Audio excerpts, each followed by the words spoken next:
Hello viewers and welcome to another episode of the Running Mech, a Lancer battle report series where I put the players against the NPC. In this episode, let's talk about how to deal with grunts.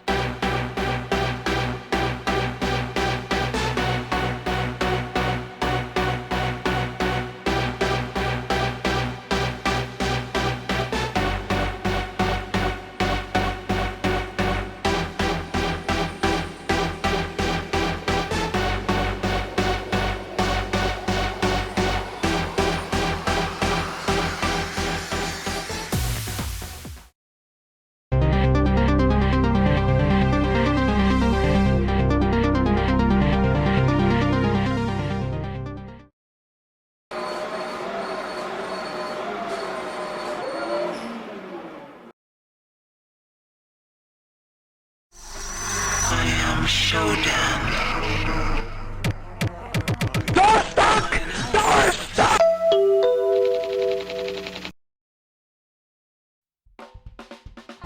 So, before I start anything, I would like to thank Morge40k, Vagabond, Anonsense, and Salsa who is here once more for the session. This mission is gonna follow the holdout sitrep, which is basically a sitrep where the players have to defend their location with a couple covers against waves of enemies, and if they get overrun at the end of the session, they fail. In this case, I decided to take the waves part more literally. So, grunts. Grunt is basically a template that takes an NPC and makes them only have 1 health. This should make them very weak but wrong, because now there's 4 of them and they all deal the same damage and do the same thing as a standard NPC would. But there's also another template that most game masters use to make grunt even weaker. Enter the RPV or remote pilot vehicle template, which makes the grunt being constantly impaired, weaker to tech action, and the health bonus doesn't apply at all. This means that a RPV grunt is weak, can't shoot straight, and is basically shit. This episode is to demonstrate how crappy they could be. You can find more NPC information in my mechanic bestiary video here. I will also be giving the players license level 4 for this mission instead because, well, there's kinda just too much to track when most of the players here are first timers. Anyway, let's begin round 1. 2 teams of 4 robot grunts, mirages, scouts, scourers, and operators quickly came in from the doors. 2 turrets, 1 rainmaker and 1 bombard, popped out of their hatches at the corners of the room. Summer of Love quickly casted down Wandering Nightmare in front of the right group, which didn't really do much because Wandering Nightmare heat effect only works if the targets start their turn in it.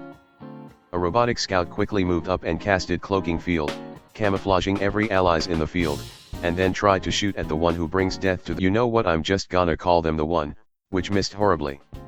Soul Destroyer moved up, casted another Wandering Nightmare on the real good spot, and then overcharged to get out of there.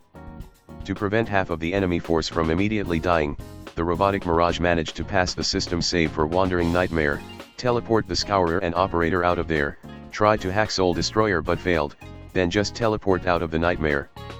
I love Mirage so much. Tucker, seeing the grunts on their side is invisible, decided to do a vanishing trick. First, they moved out of cover and fired a slag cannon, which got through Scout's invisibility but missed anyway. Then with an overcharge and seismic pulse, the block created by slag cannon exploded and both the scout and operator mysteriously vanished into 1,000 pieces. With the scout gone, the cloaking field collapsed, and they quickly shuffled back to cover afterward. The other Mirage then handed its invisible field to the robotic scourer then successfully warped the one sensor, making them having a slightly bad time at hitting stuff. Mirage then moved its ass to some cover that might just spontaneously explode thanks to Tucker. The last player with a turn left, quickly moved out of cover to gun the robots down. Thermal rifle missed the now invisible scourer, and a mortar shell smacked the Mirage dead just barely. As a precaution, the one threw a flash grenade at the scourer after an overcharge, preventing it from firing out of its current position. The robotic scourer of course, quickly moved out of the flash zone and shot at the one, which missed because of course, and then just settled on locking onto them. The other scourer also did the same to Soul Destroyer, but actually hitting this time. The remaining robotic operator tried the same trick to Summer of Love but also missed. The other scout just died, and then finally the 2 turrets got to fire. The turret Rainmaker, due to lock on the one and Summer of Love, hit them harder and more accurate than usual. The remaining missile barrage just whipped over Tucker however. Then the Rainmaker unleashed volley to deal even more damage onto the players, which isn't possible because this is a full action and it just spent a quick action. The turret bombard then opened fire, launching an Earthshaker round at Soul Destroyer, Summer of Love, and the Operator, because guess what, Operator explodes when they die. Except the bombard missed almost everyone. Also the Earthshaker was completely useless because everyone passed the hull save. Round 1 ended, and round 2 quickly began. The walls suddenly exploded, because a pair of robotic breachers just made holes in them with 2 robotic berserkers following behind them. Another Rainmaker turret popped out of the hatch, and a goddamn Ascended Witch hovered out of the gate, in an extremely menacing way. With this many enemies on the field, and a horribly painted Monarch on the player team, you have 3 guesses as to what happens immediately. The answer is fucking missiles. 3 of the breachers were dead and so were 3 of the berserkers. The Scourer that survived last round was also dead. All the turrets took quite a bad hit and some suspiciously placed napalm canisters also got hit by the missile and exploded, burning up some of the turrets. Why a Harrison Armory research facility has canisters filled with napalm just lying around haphazardly is anybody's guess. The only thing left alive were 3 turrets, 1 Mad Witch, and 4 grunts. It took me 10 minutes to roll agility save for everything. And then Summer of Love overcharged because why not, and then launched a Sharanga missile at the Berserker with shock round from Walking Armory, completely wiping out the Breacher and Berserker team in an instant. Seeing as my wonderful plan is completely destroyed, I decided to get real mad with the Witch. The Ascended Witch teleport out of the flash zone and immediately hack Summer of Love with predatory logic, which let the Witch fires any of the hacked players' weapons while also consuming their reaction for the turn. And I picked the Pinaka missile that Summer has to make a delayed fire that will land on the 2 spots at the end of next round, which isn't possible at all because super heavy weapon cannot be fired as a reaction no matter what. Keep that in mind the next time you use Witch. However, this Witch also has spread suffering, causing the same tech attack on Soul Destroyer which succeeded and forced them to fire their heavy machine gun at Summer, which hit for 15 goddamn damage. Summer of Love quickly braced to have the damage, but that's not possible because as I said before, predatory logic consumes the target's reaction to fire their weapon. And this happens with a single quick tech action from Witch. I like Witch already. The Ascended Witch then hacked the 1 to blind them for 1 of their turn, which didn't work so well as the 1. Deciding the Witch needed to go, now, walked up to its face and immediately set it on fire with its Krakatoa, or rather, tried to, because Witch can reverse time thanks to the fact it's an exotic Witch, causing the Krakatoa to miss next time. It didn't stop the prototype weapon the 1 also has from almost destroying it though. Then the 1 overcharged just to burn the Witch dead on its spot. The robotic operator fired at Summer of Love once again, this time structuring them. At this point we realized that Summer couldn't have braced because of predatory logic, the full damage of the heavy machine gun got applied. Then we all remembered that Summer of Love has custom paint job and it didn't help. With a structure gone, the Wandering Nightmare system got destroyed too, however the actual effect will stay there permanently, or until this mission ends. Also the operator then locked onto Tucker. Tucker then moved out of the incoming Pinaka blast zone and then overcharged to shoot at the operator, who exploded upon destruction, but Summer was merely slightly damaged by it. Tucker then stabilized to get rid of all their heats and the lock-on status on them.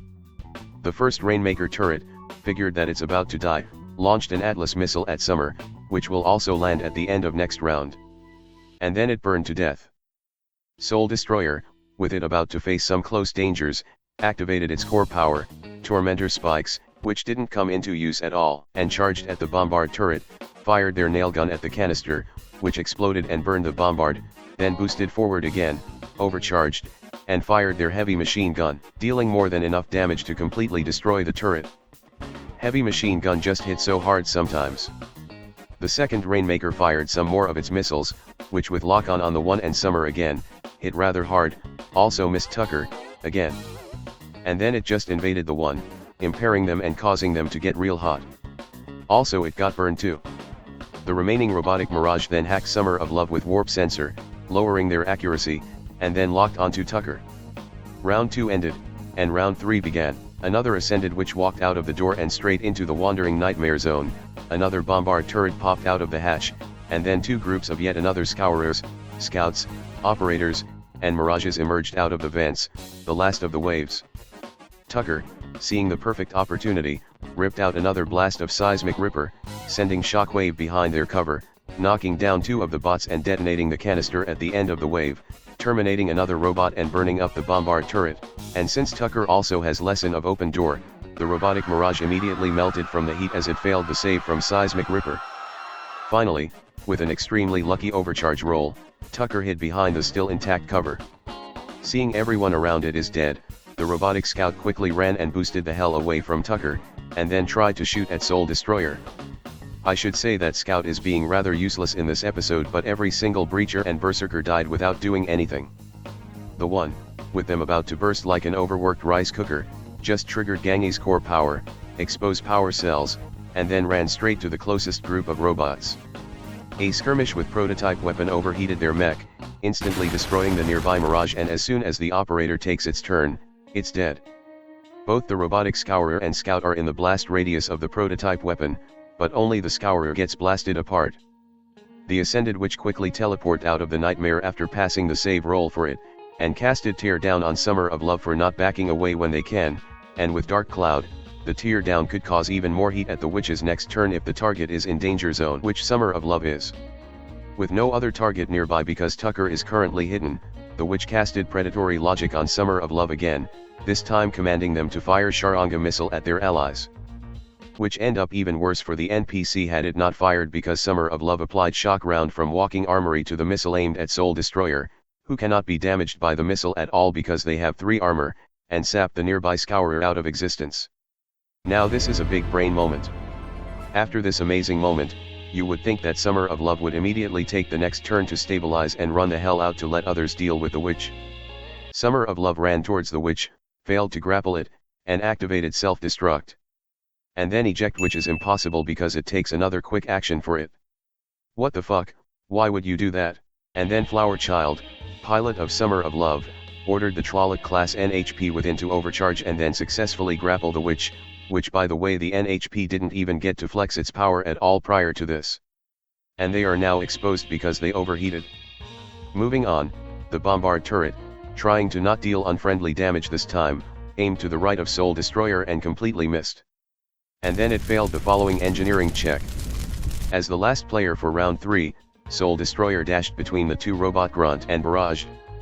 Impact lance pierced through the Mirage, and Nail Gun turned the Scout into a pincushion. With another lucky overcharge roll, Soul Destroyer completely annihilated the witch with one burst of heavy machine gun, but the witch reversed time again, which isn't possible because being grappled prevents reaction, and oh god, change back now. The last robotic Scout finally got to move, and was finally able to hit something, with that something being the one, which is aided by the fact that Scout can ignore invisibility and hidden, and then it invaded the one just so it has a slim chance of surviving next turn. The Rainmaker turret, with only the one at its range, just hit them with its missile and invaded them once more. Also a turret finally passed the burn check. Also the robotic operator should have had its turn this round, but I forgot. Round 3 ended with all the Pinaka and Atlas missiles bombarding harmlessly, and round 4 began with me remembering about the robotic operator's last turn, so it immediately died. Summer of Love quickly took the first turn to, finally, launch their Pinaka missile across the map and at the singular robotic Scout,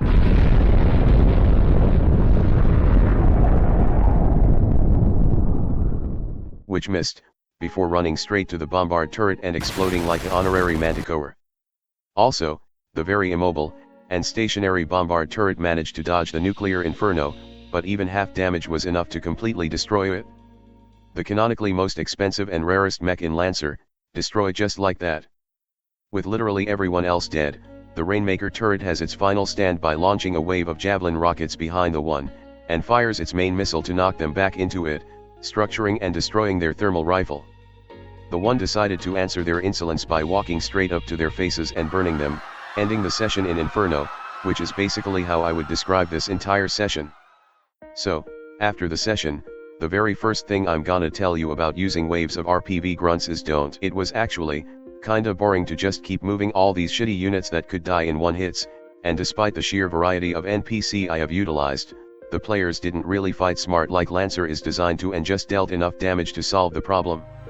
It really wasn't as engaging as sneaking behind the backliner to backstab them, stacking up incredible amount of dices from everyone to one-shot an ultra, or actually work as a team, which I have to say, this team kinda didn't.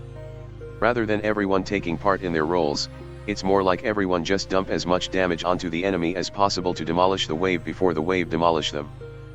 Everyone is running off to do their own thing in their own pieces of the map, except for Summer of Love, and hell, the exact same situation kinda happened in episode 2, probably because I'm too stupid to realize you are not supposed to dump so many NPC in one wave on the players. I will say this though, despite the very messy situation and messy teamwork, the team still managed to fight back well against the wave, most of them at the very least. As for the NPC, the robotic Mirage is doing a fantastic job yet again by keeping allies out of harm's way whenever possible, and honestly is one of my most favorite NPC right now. Robotic Scout on the other hand, is just plain unlucky with RNGesus. The impaired status that comes with RPV just hurts them too much. In fact, the impaired status with RPV, well, impaired every single NPC that comes with it. Scourer and Operator did some work but would have done more without the impaired status, and the less I said about the Breacher and Berserker, the better. The turreted Rainmaker and Bombard get to slowly wear down the player, though the Rainmaker did more work than Bombard due to increased accuracy and reliable. And the number one first impression would go to the Ascended Witch, which gets completely insane with predatory logic, and is absolutely devastating with exotic template. I can see why so many people are terrified of Witch now, especially without proper precautions or plans against it. That's about everything, but before ending this episode, I have one thing to say. Please don't spontaneously self-destruct for absolutely no good reason in the middle of a session, especially the first of the sessions. The only reason why this got consequence-free is because this is a one-shot, but I seriously don't want people to gain a bad habit because of this. Anyway, with everything done, I will see you all next time. Hello there, if you like this video, please subscribe to my channel and click that notification bell button. If you really want to support my channel, you could visit my Patreon page, or buy me some coffee, links in the description. Anyway, have a nice day.